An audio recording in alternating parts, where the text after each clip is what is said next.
I'm not teaching, I am publicly learning. But hi and welcome to Learning for the Life in UK Test Part 361, Glossary Part 3, while doing morning stretching. And if you participate in the morning stretching, that is at your own risk. So we're here by Cabinet. We have done already A and B, so now Cabinet C. It is part of a government.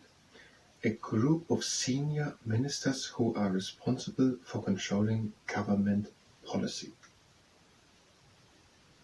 So the Prime Minister is selecting a bunch of people away from the party of the Prime Minister.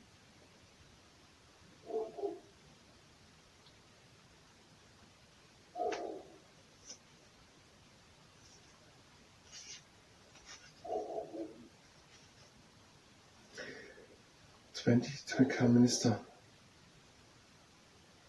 That can maybe be from another party. They don't say it. But there is the shadow cabinet, so they're probably from the party of the Prime Minister. So the Prime Minister selects about 20 people to become ministers. They're meeting weekly, speaking about what they want to do. And each of these ministers has a department, and then again undersecretaries. For example, the Chancellor of the Exchequer for Economy, the Home Secretary for Crime, Policing and Immigration, the Foreign Secretary for Managing Relationships with foreign countries, and other ministers, and then called Secretaries of State, Education, Health, Defense, and so on. And we're going to talk a bit about war. So there's the term casualties. They're saying that isn't the term of medical, that's more in the term of war. I think casualties includes also the dead people. Casualties have something to do also with medical, because also wounded soldiers are casualties, I think, do they mean. People who are wounded or killed, for example, in a war. So casualties is the term for people in a war, wounded or killed. And we had here the Battle of the Somme in the First World War. And there on the first day, 60,000 British casualties happened. So that doesn't mean 60,000 died, wounded or killed. Some of them were wounded and not killed. But here,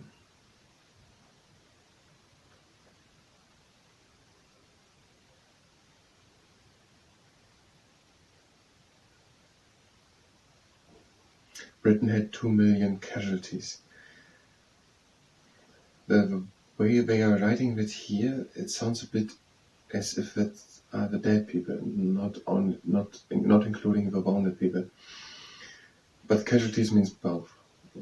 No, I'm not so sure. Yes, it means both, but I think many people are using it for dead. Exclusively for dead. But maybe I'm confusing it right or something. It means the glossary says both, wounded and dead, and for example in the First World War 2 million British casualties happened, and on the first day of the attack of the Battle of the Somme 60,000 British casualties.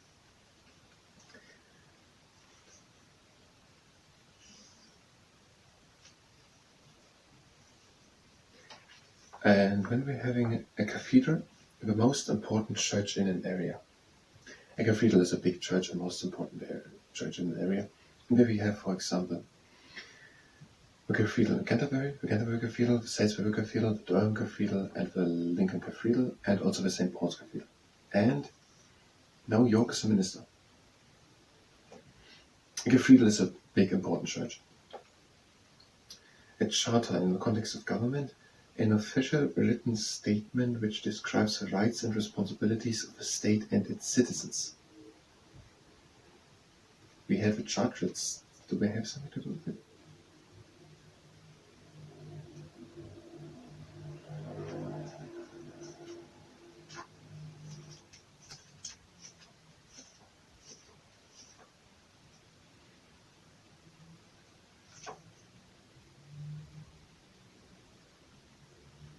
Okay, yes, they had it by the European rights.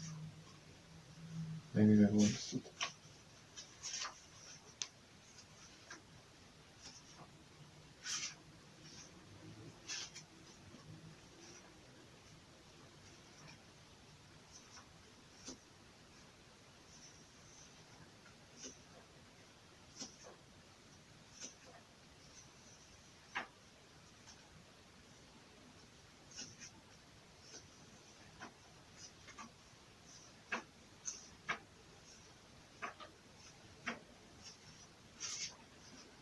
Must be here.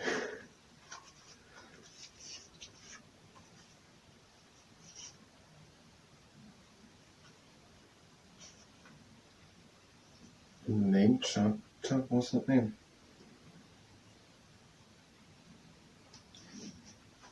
So what is a charter? A charter is an official written statement which describes the rights and responsibilities of a state and its citizens.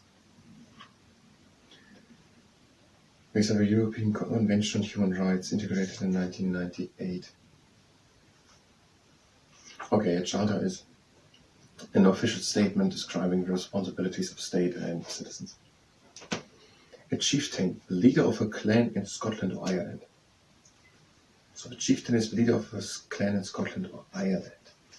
We had here, I'm not sure if they talk about chieftains there.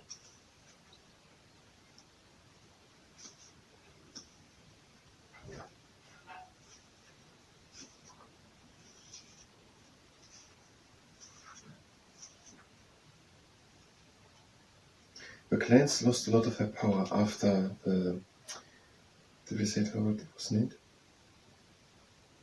The thing with Bonnie Prince Charlie. I have no name for it. So in 1745 the clans wanted again a Stuart on the throne, and it would have been Bonnie Prince Charlie, Charles Edward Stuart. And after the Battle of Culloden in 1746 the chieftains became landlords.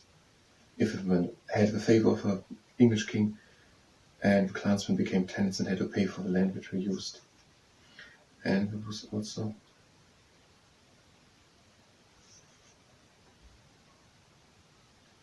after the Glorious Revolution with William and Mary, the all Scottish clans were required formally to accept William as king by taking the Pope. One last thing. Civil disobedience, the refusal of members of the public to obey laws, often because they want to protest about political issues. So it is, they don't obey laws, they are breaking laws. And that is oftentimes done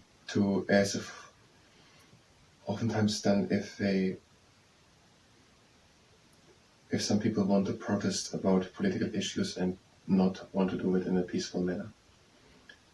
So civil disobedience is breaking the law. And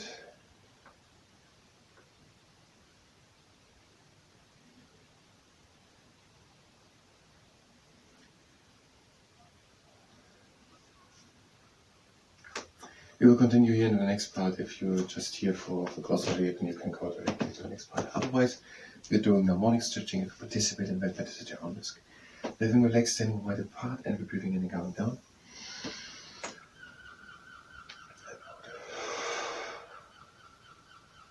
And again in. And out.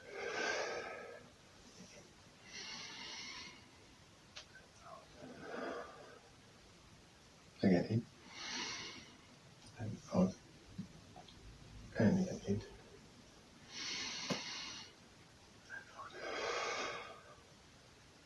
And again in. Out. One last round. Breathe in.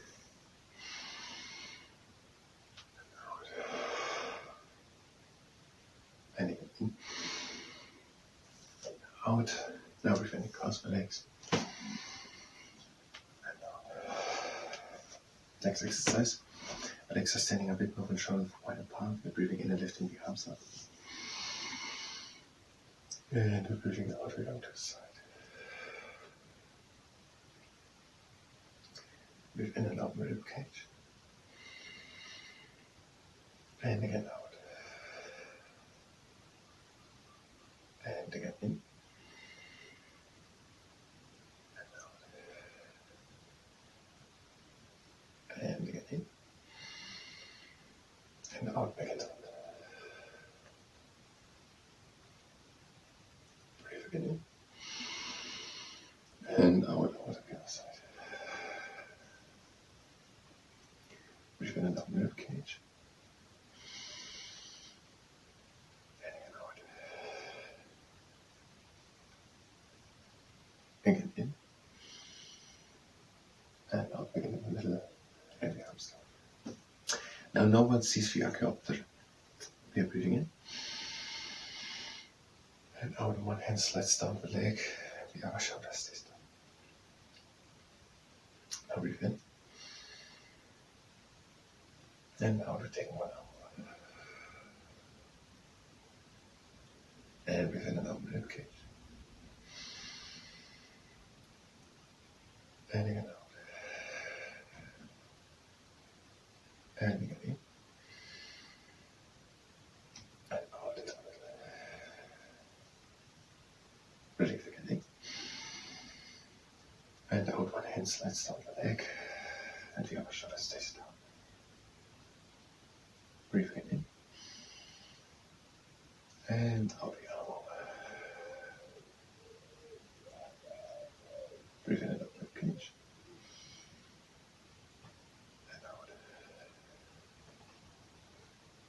And in. And out in the middle. Now we are now the body aeroplane. Feet are standing together. We're breathing in and lifting the arms up. And breathe out and one hand comes down. Breathe in and reach. And again. And breathe in.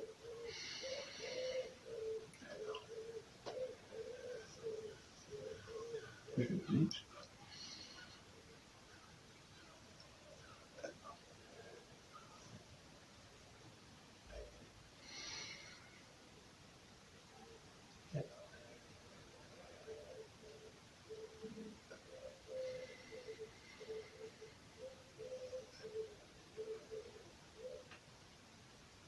And again in. And out one arm down. Last time. Breathe in and reach.